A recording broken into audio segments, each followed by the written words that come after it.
Hello, जय हिंद। कैसे हो आप लोग? बहुत बहुत स्वागत है आपका नीलेश क्लासेज यूट्यूब चैनल में। गाइज आज की इस वीडियो में हम पढ़ेंगे जो हम क्लास 12 के केमिस्ट्री का लेक्चर पढ़ रहे थे उसका लेक्चर नंबर 2। जी हाँ गाइज, पिछले लेक्चर में हमने इसका फर्स्ट लेक्चर यानी ठोस अवस्था सॉलिड स्टेट का फर्स्ट लेक्चर पढ़ लिया है।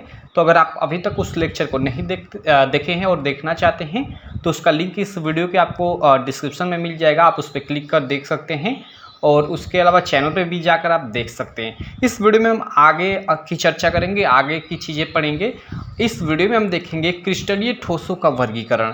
मैंने पिछले वीडियो में आपको बताया था कि ठोस अवस्था क्या होता है, क्रिस्टलीय ठोस क्या होता है, अक्रिस्टलीय ठोस क्या है, दोनों में हमने अंतर देखा था। ठीक है, इतनी चीज़ें हमने पिछले लेक्चर में पढ़ा था और मैंने पिछले लेक्चर में ही आपको बताया था कि क्रिस्टलीय ठोस जो होते हैं वही वास्तविक ठोस होते हैं और इन्हीं को हमको आगे लेकर चलना है, इन्हीं को पढ़ना है। हमें अक्रिस्टलीय यहीं पे समाप्त कर देना है, छोड़ देना है, जैसा कि आप लोग की बुक में भी है। ठीक है, तो चलिए अब पढ़ते हैं क्रिस्टलीय ठोसों का वर्गीकरण और इनका प्रकार। और उससे पहले कहूँगा, अगर अभी तक आपने हमारे इस चैनल को सब्सक्राइब नहीं किया है तो चैनल को सब्सक्राइब कर ले और बेल आइकन को भी दबा दें, जिससे मेरी सारी वीडियो की नोटिफिकेशन आपको मिलती रहे। ठीक है, और गाइज मैं बता दूं कि अगर आप अभी तक हमारी एप्लीकेशन नीलेश क्लासेस डाउनलोड नहीं किए हैं तो जाइए अभी गूगल प्ले स्टोर पे और नीलेश क्लासेस सर्च करिए और इस एप्लीकेशन को इंस्टॉल कर लीजिए। यहाँ क्या होगा कि आपको आपके बोर्ड एग्जाम से रिलेटेड काफ़ी सारी चीज़ें लाइक 3-4 सालों का प्रीवियस ईयर क्वेश्चन पेपर मिल जाएगा, उसके अलावा मॉडल पेपर, उसके अलावा पूरी की पूरी एनसीईआरटी का सॉल्यूशन यहाँ पे फ्री में अवेलेबल है। और अगर हम नोट्स की बात करें तो यहाँ पे क्लास 10th और 12th का, जी हाँ गाइस, क्लास 10th और 12th का एकदम लेटेस्ट पैटर्न पे नोट्स भी है। हालांकि नोट्स के लिए पेमेंट करना पड़ता है। ठीक है, उसके लिए मैं बता दूं कि क्लास 12 के लिए 309 रुपये और क्लास 10th के लिए मात्र 99 रुपये। इसमें आपको क्या होगा कि ऑल सब्जेक्ट का, ऐसा नहीं कि एक सब्जेक्ट का, ऑल सब्जेक्ट का यहाँ पे नोट्स मिल जाएगा। तो अगर आप नोट्स बाई करना चाहते हैं तो आप ये हमारी एप्लीकेशन से ही बाई कर सकते हैं सीधे। अगर कोई दिक्कत आ रही है तो इस वीडियो के डिस्क्रिप्शन में आपको मेरा नंबर मिल जाएगा, ये नंबर है मेरा 8542 86 64 46। इस पर आप कॉल कर सकते हैं। ठीक है, और ये हम लोग का टेलीग्राम ग्रुप है, ये नीलेश क्लासेस नाम से ही आप टेलीग्राम पे जाकर सर्च करेंगे तो आ जाएगा, इसे ज्वाइन कर लीजिएगा। यहाँ रिलेटेड पीडीएफ जो भी होते हैं यहाँ सेंड किए जाते हैं। ठीक है, तो चलिए अब हम शुरू करते हैं। देखिए गाइस, क्रिस्टलीय ठोसों का वर्गीकरण। क्रिस्टलीय ठोस क्या होता है, हम पिछले लेक्चर में पढ़ चुके हैं कि क्रिस्टलीय ठोस वे ठोस होते हैं जिनमें एक निश्चित ज्यामितीय संरचना पाई जाती है।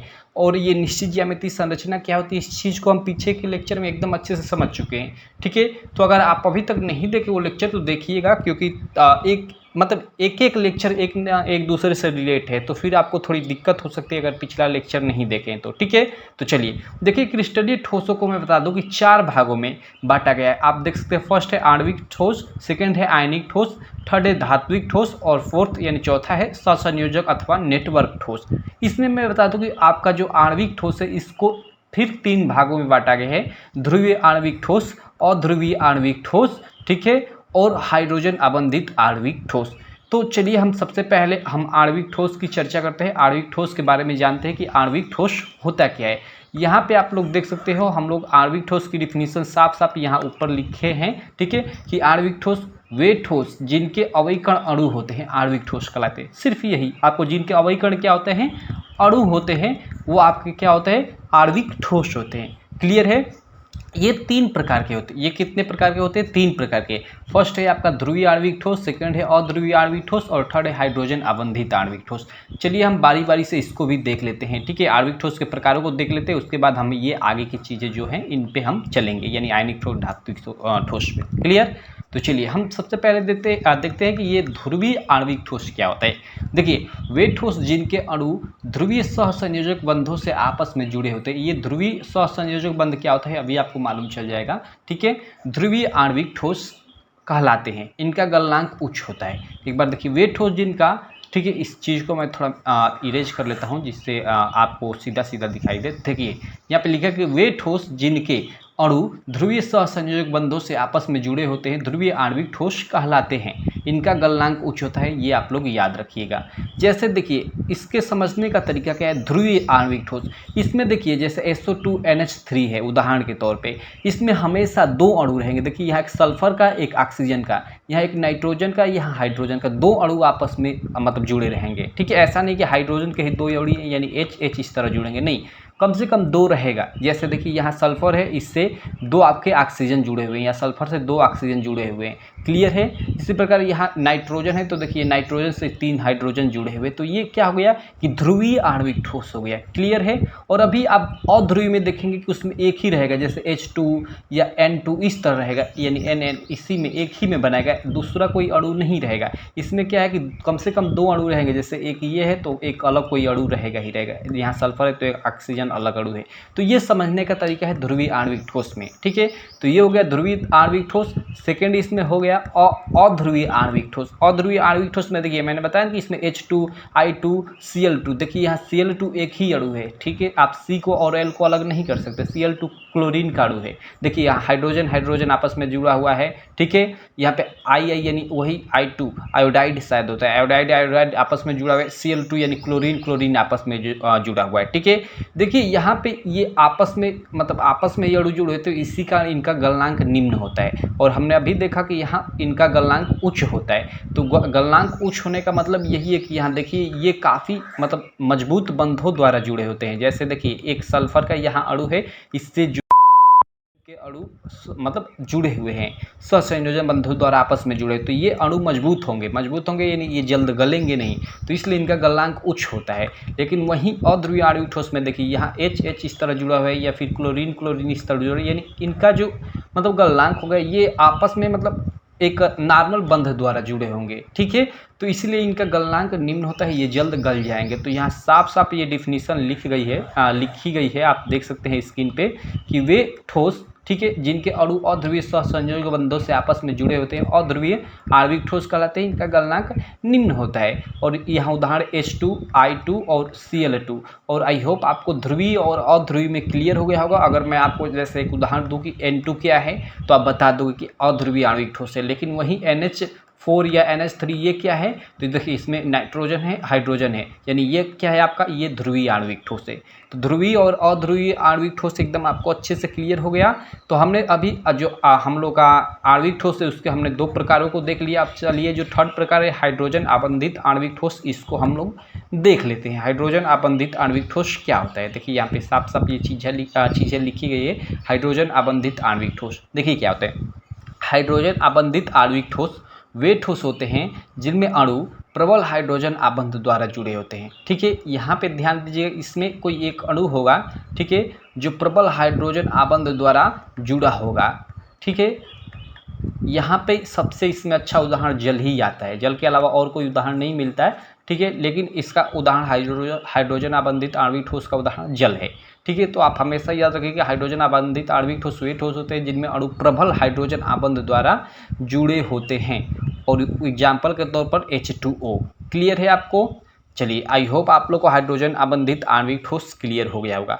तो देखिए इस प्रकार हमने पढ़ा इस वीडियो में। ठीक है, पहला जो आपका था हम लोग का, ठीक है, आणविक ठोस, हम लोग का जो आणविक ठोस था और उसके जो 3 प्रकार थे, उन तीनों प्रकारों को हमने यहाँ डिस्कस कर लिया। अब जो हम लोग का क्रिस्टलीय ठोस का सेकंड प्रकार है आयनिक ठोस, तीसरा प्रकार है, थर्ड जो प्रकार है धात्विक ठोस, और जो चौथा प्रकार है सहसंयोजक अथवा नेटवर्क ठोस। चलिए इस चीज़ को हम लोग पढ़ते हैं। क्लियर है ये चीज़? चलिए अगला हम लोग देखते हैं आयनिक ठोस। ओके, क्रिस्टलीय ठोस का अगला यानी सेकेंड जो टाइप है उसको आयनिक ठोस को देखिए। आयनिक ठोस होता क्या है, इस चीज़ को हम देखते हैं। आयनिक ठोस वे ठोस होते हैं जिनमें अवयिकण आयन होते हैं। ओके, इसमें अवयिकण आयन होते हैं। इनका गलनांक तथा क्वथनांक उच्च होता है। ये ठोस अवस्था में विद्युत रोधी परंतु गलित अवस्था में विद्युत के चालक होते हैं। जैसे देखिए NaCl है, NaCl में Na क्या होता है, प्लस, और Cl माइनस, ये आयन के रूप में होता है। क्लियर है चीज़? तो आयनिक ठोस वे ठोस होते हैं जिनके अवयिकण आयन होते हैं। क्लियर? और ये ठोस अवस्था में विद्युत रोधी, यानी ठोस जब होते हैं ये, यानी नमक, एक तरह से आपका नमक जब ठोस होता है तो ये क्या होता है, विद्युत रोधी होता है। लेकिन वही गलित अवस्था में क्या होता है, विद्युत के ये चालक बन जाता है, यानी विद्युत इसमें से प्रवाहित होने लगती है। तो आयनिक ठोस आपको अच्छे से क्लियर हो गया, मैं आशा करता हूँ।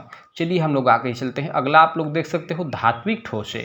धात्विक ठोस क्या है इसको भी हम लोग अच्छे से देख लेते हैं। देखिए धात्विक ठोस क्या हो, धात्विक ठोस वे ठोस होते हैं जो धातु के गुण प्रदर्शित करते हैं, नॉर्मल हम कह सकते हैं। तो यहाँ पर डिफिनेशन भी लिखेगी कि धात्विक ठोस वे ठोस होते हैं जो धातुओं के गुण प्रदर्शित करते हैं, ये विद्युत के अच्छे चालक होते हैं। ओके, धात्विक ठोस विद्युत के ऑब्वियसली के अच्छे चालक होंगे। उदाहरण के तौर पर चांदी, सोना, तांबा, यहाँ देखिए फिगर भी दिखाया गया है, ये चांदी के बर्तन है, ये सोना है, ठीक है, और ये तांबा आप लोग देख सकते हैं कॉपर। तो ये हो गया आपका धात्विक ठोस। क्लियर ये चीज़, आई होप आप लोगों को धात्विक ठोस की भी डिफिनीशन अच्छे से याद हो जाएगी, एग्जाम्पल भी कोई दिक्कत नहीं होगा इसमें। चलिए आगे हम लोग चलते हैं। अगला हम लोग चौथा देखते हैं और अंतिम देखते हैं जो सहसंयोजक अथवा नेटवर्क ठोस है। ठीक है, आप लोग का जो क्रिस्टलीय ठोस का प्रकार है उसमें से चौथा जो और अंतिम है वो है आप लोग का सहसंयोजक अथवा नेटवर्क ठोस। यह क्या होता है इस चीज़ को हम लोग देख लेते हैं, डिस्कस कर लेते हैं। ठीक है, मैं आगे चलता हूँ, एक मिनट। ओके, यहाँ आप लोग देख सकते हैं सहसंयोजक अथवा नेटवर्क ठोस क्या होता है। तो देखिए सहसंयोजक अथवा नेटवर्क ठोस वे ठोस होते हैं जिनके क्रिस्टल जालक परमाणुओं के बने होते हैं। बस इतना आपको लिख देना है। ये छोटी छोटी डिफिनीशन है, ये आपके सब्जेक्टिव क्वेश्चन में मतलब आ जाते हैं आपके बोर्ड एग्जाम में। ठीक है, तो इनको आप याद कर लीजिएगा, याद करने में आई होप आपको कोई दिक्कत नहीं होगी। तो सहसंयोजक अथवा नेटवर्क ठोस क्या होता है, तो सहसंयोजक अथवा नेटवर्क ठोस वे ठोस होते हैं जिनमें या जिनके क्रिस्टल चालक परमाणुओं के बने होते हैं। जैसे में हीरा और आपका ग्रेफाइट हो गया। यहाँ पे देखिए हीरा का मैंने चित्र लगा दिया है, फिगर लगा दिया है, और ये आप लोग का ग्रेफाइट है, या फिर आप पेंसिल देखोगे, पेंसिल की जो आगे का भाग होता है वो ग्रेफाइट का ही होता है, ग्रेफाइट का ही बना होता है। तो गाइज इस प्रकार हमने इस वीडियो में पूरा का पूरा क्रिस्टलीय ठोसों के बारे में सारी चीज़ें, सारी जानकारी ले ली। यहाँ पे मैं एक बार आता हूँ और एक बार फिर से सारी चीज़ें डिस्कस कर देता हूँ कि हमने क्या क्या इस वीडियो में पढ़ा। देखिए इस वीडियो में हमने पढ़ा क्रिस्टलीय ठोसों के प्रकारों के बारे में, जिसमें हमने पढ़ा फर्स्ट आणविक ठोस, और आणविक ठोस के 3 और पार्ट होते हैं। ठीक है, ध्रुवीय, अध्रुवीय और हाइड्रोजन आबंधित, उन तीनों को के बारे में हमने पढ़ा। उसके बाद हमने आयनिक ठोस के बारे में पढ़ा, उसके बाद हमने धात्विक ठोस के बारे में पढ़ा, और उसके बाद हमने सहसंयोजक अथवा नेटवर्क ठोस के बारे में पढ़ा।